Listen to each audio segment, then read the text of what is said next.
What's up you guys, welcome back. In this video I'm going to show you how to find someone on OnlyFans. That is quite simple and easy to do, so let's begin.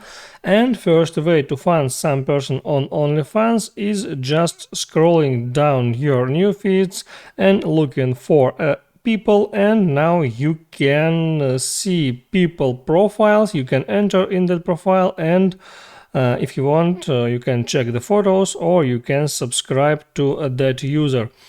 Also, you can use the search bar like that. Here you can type in the name. If you know the exact name of the person, you can type it in here and find the specific person that you need. And also there is one more way to find people on OnlyFans.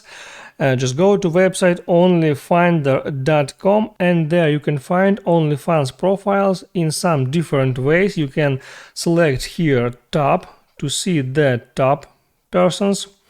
You can go back, you can select their new free, for example, to find much more free persons to follow.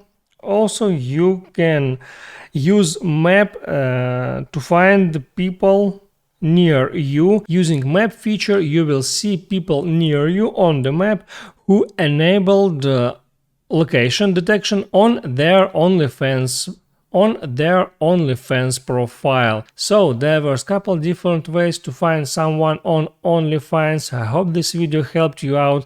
So let me know in the comments below that it's worked for you.